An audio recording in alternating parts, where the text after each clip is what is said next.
Hey there and welcome back to Rimworld. My name is Pete and today we complete another episode of our Rimworld Anomaly Sea Ice Challenge with the transhumanist paragons of Pandroth.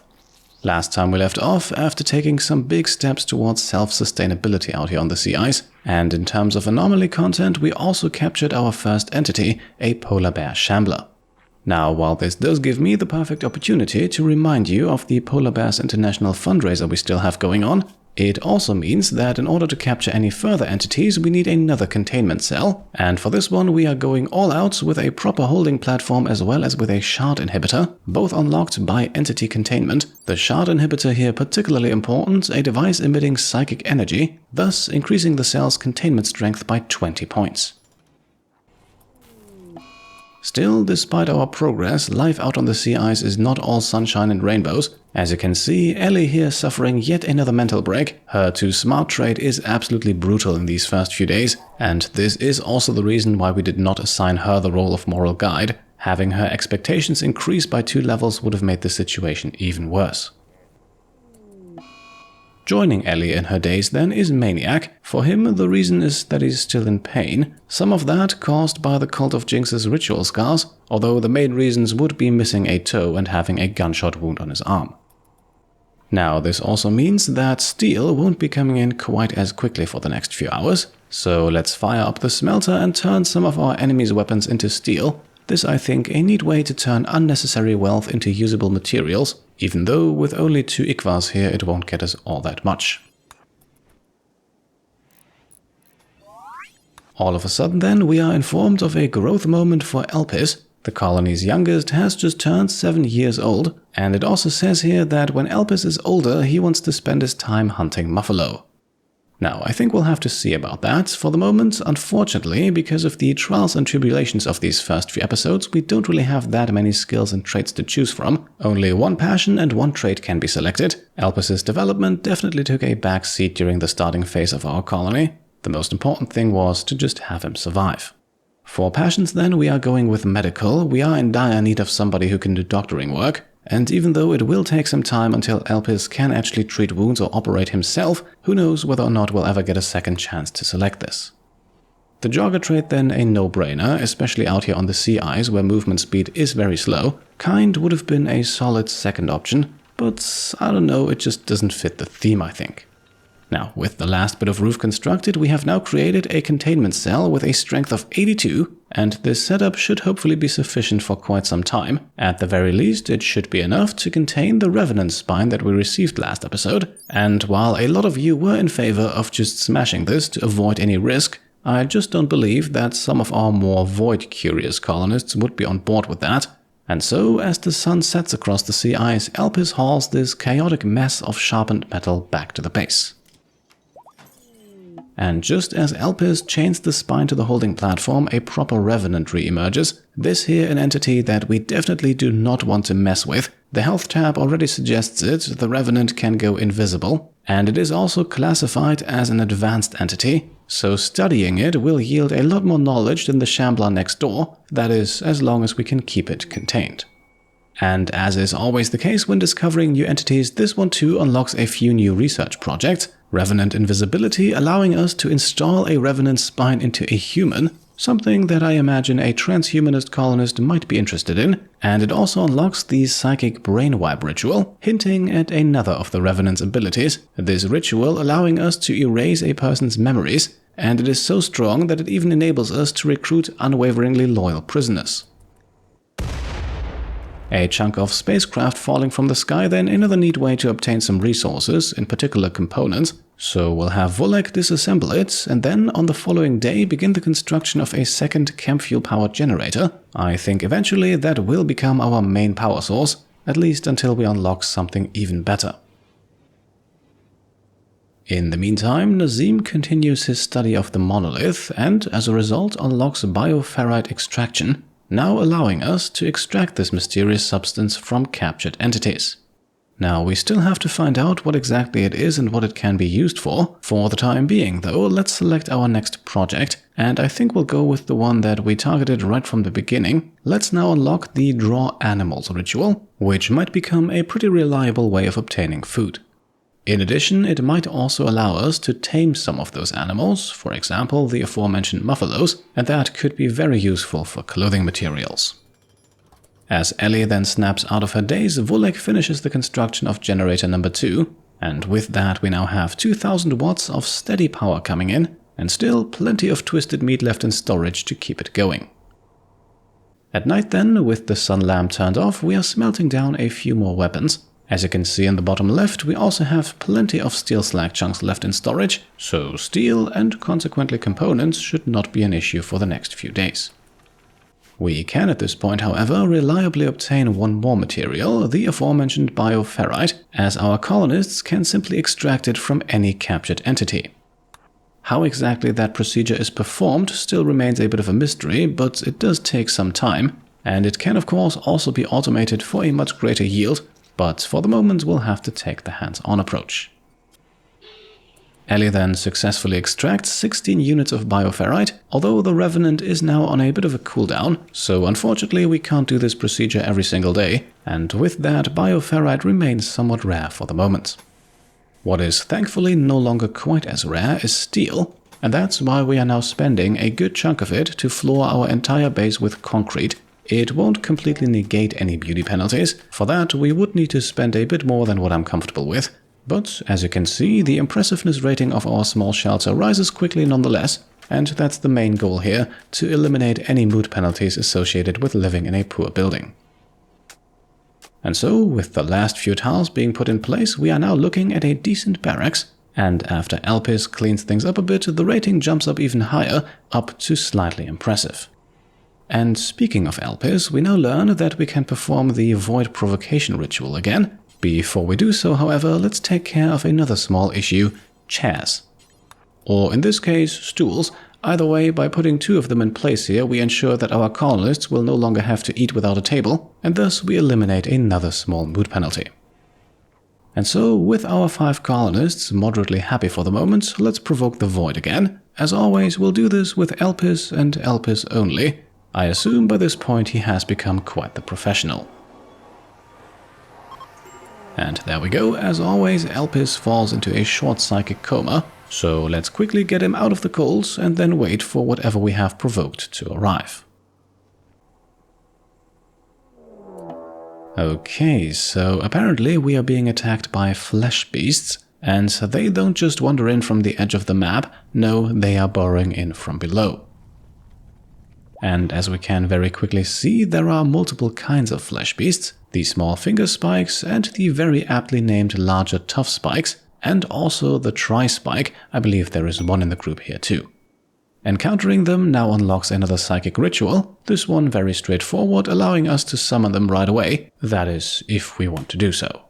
In their codex entry then, they are revealed as basic entities and described as hideous creatures composed of masses of cancerous flesh. We are also warned here of some of them possessing the ability to split into smaller flesh beasts, which is why we should be extra careful when engaging them here.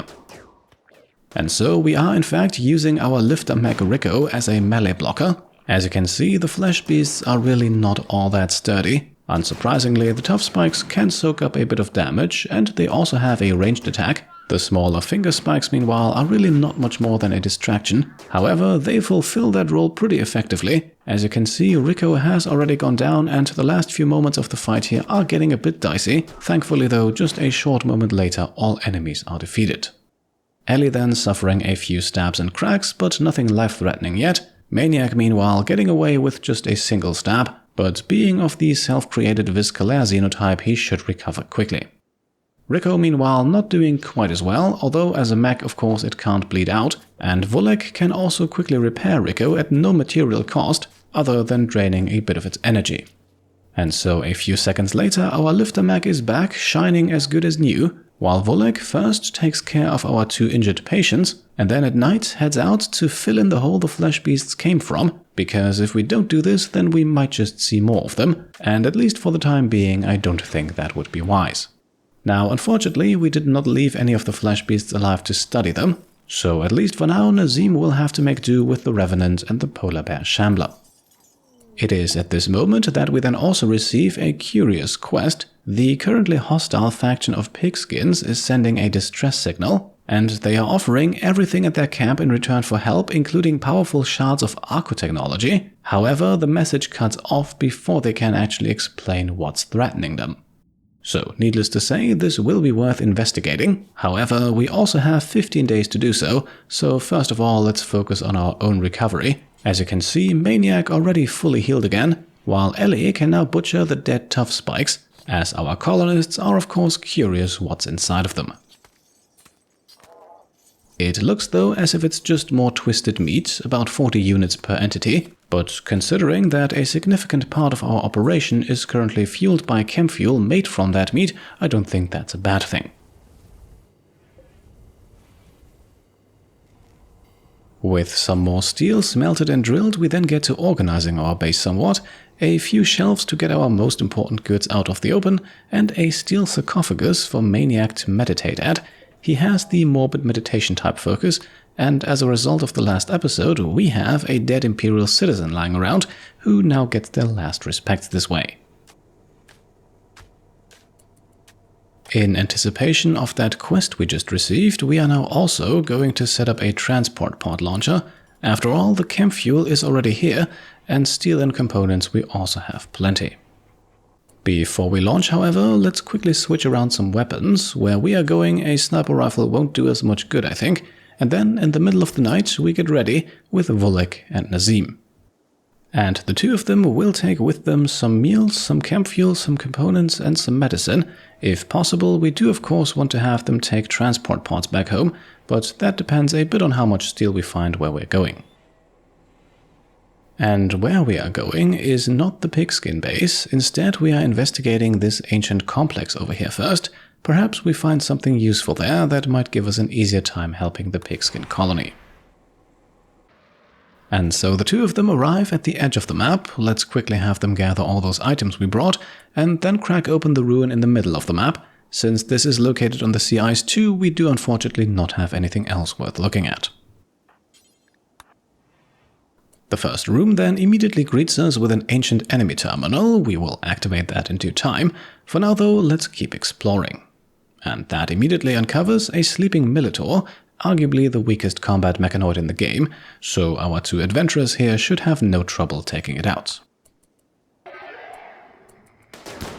And indeed, it goes down without leaving a single scratch, and the same is true for a second of its kind discovered just a few rooms further.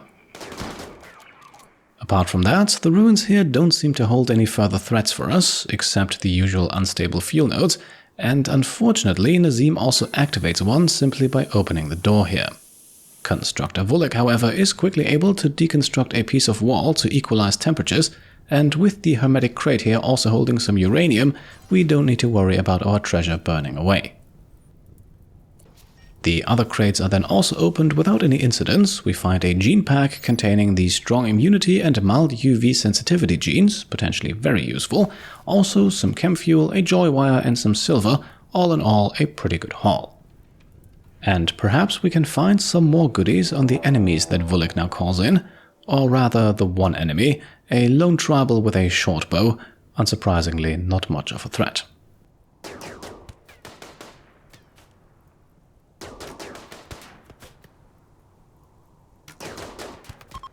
And there we go, that's the ancient complex cleared. Further hostiles will only appear if we stick around for longer than 4 days, which we obviously don't plan on doing.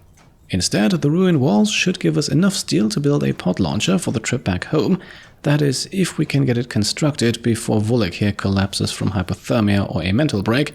We should absolutely get him some warmer clothing soon. Somewhat ironically, the ruin itself is burning to bits in the background, something that our sanguiphage will definitely not appreciate either, and just before the transport pod is constructed, we receive a quest. Once again, the Empire wants to send us mysterious cargo. Last time that was the Revenant spine, and in exchange they are offering, among other things, a legendary quality nerve spiker, a weapon freshly introduced in the Anomaly DLC. And well, this weapon is pretty good. It's not much for damage, more of a support weapon, capable of stunning organic enemies for up to 4 seconds, and obviously firing a little bit faster than that. So very good to have 1 or 2 of these in your ranks for a bit of crowd control or to disable dangerous targets. Sadly though, we pay the price for such a great weapon, with Volek going into a day's mental break, and well, this time we cannot afford to wait it out, otherwise Volek will freeze to death, or the closest thing that a Sangophage can get to. Either way, by imprisoning him, we make him snap out of it, but crucially also lose Volek as the Transcendent one, so further mood penalties are incoming. Also incoming is a combat supplier trade ship, so good thing we built that comms console last episode, although for now let's focus on getting back home. After being released again, Volek finishes the part, and then we discover a grave mistake I made when selecting the parts for this endeavor. None of them are actually willing or capable of fueling the launcher. So we could get home if they just decided that it's not beneath them to pour some chem fuel into the tank. Alas, it seems they'd rather freeze to death, so we need to send some help. And that help comes in the form of Ellie quickly constructing a transport pod of her own, and she won't bring anything except for steel and components to make another one. Luckily, we found some chem fuel in the ruins, so we don't need to make more. Just a few moments later then, our teenager drops in and does what two adults were incapable of, and with that we can now send Volek and Nazim back home. I suppose for the next adventure we send some additional help. Ellie meanwhile can quickly get a second part going and follow suit, and so in the late afternoon everyone has safely made it back home. And not a second too late, because just in that moment Nazim begins to insanely ramble, and this will unfortunately affect the mood of our remaining colonists too, hopefully though not too severely. After quickly moving the trade beacon inside, we can then purchase some medicine and sell the orbital trader some grenades and flak helmets. Yes, even the masterwork quality one. We do unfortunately need something warmer for the time being, and will most likely switch to marine gear as soon as possible anyway. Our mecha recharging station, meanwhile, has produced some toxic waste, an unavoidable byproduct of having mechs around, but not much of a problem out on the sea ice, as the waste packs will not deteriorate if kept frozen and therefore won't pollute the environment. Slowly but steadily, the base then also becomes more and more organized. A few more shelves are erected, and inside we make room for more hydroponics basins. Since we acquired a gene pack from the ancient complex, we also want to construct a gene bank now, something I originally had not planned to do this early, but consuming only 40 watts of power, I think we can afford one. And so the rest of the day remains uneventful. Rice is coming in at a steady pace right now, and the amount we are currently growing should sustain everyone as long as we stick to nutrient paste. And so, time for the next adventure. Let's accept some more mysterious cargo, and as advertised, we'll do so in exchange for the nerve spiker. And the cargo is, well, confusing to say the least. It's a corpse, the corpse of Maniac.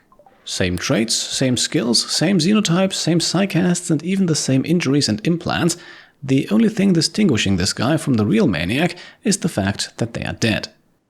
Although, considering what we have encountered so far, not even that is for certain, especially since discovering this guy unlocks the Death Refusal Project, a psychic ritual that can bring dead pawns back to life. The codex entry then not really any less unsettling. The unnatural corpse is described as waxy and warm to the touch, not at all what you want to feel, especially in minus 50-degree temperatures. Either way, we can study this body as well, although it cannot be put into a containment cell. And so, while our lifter bot Rico heads out to bring the dead Maniac back to the base for study, the nerve spiker arrives, and is immediately equipped by Nazim, who, with a shooting skill of 16 and as our primary void researcher, definitely qualifies to wield it. Maniac's body then is put in the same containment cell as the Revenant, just to keep it away from our pawns, and as soon as we tell Nazim to look into it, we receive another quest. Once again, it's the Empire, and this time they want to send 3 bloodrot-infected prisoners over to us for safekeeping for 15 days. In exchange, they offer some books, the first one here a research book on beer brewing and psychite refining, the other a recreational one, alternatively some luciferium or a tech print to make our own brain implants. Now, we have some time to think about this one, so let me know what you believe we should do here, and if you feel like we should take the quest, then also let me know which reward you would like to see us pursue.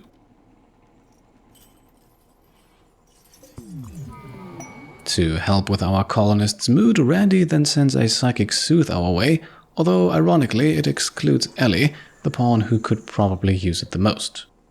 The study of Maniac's corpse, meanwhile, does not yield any result just yet, so while we wait for the cooldown to expire to continue studying, yet another quest comes in.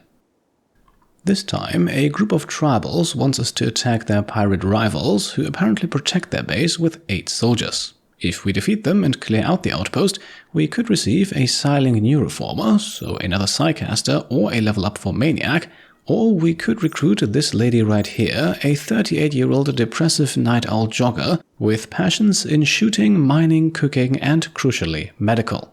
Definitely intriguing, although I am not entirely sure whether it would be smart to grab yet another pawn incapable of dumb labor. We certainly do not need a repeat of the drop pod situation anytime soon. So once again, let me know what you think we should do here, and let's jump ahead to the next morning, where we construct a second transport pod. I think it's time that we figure out what happened to those pigskins, so let's get going, this time with Volek, Nazim, and Ellie.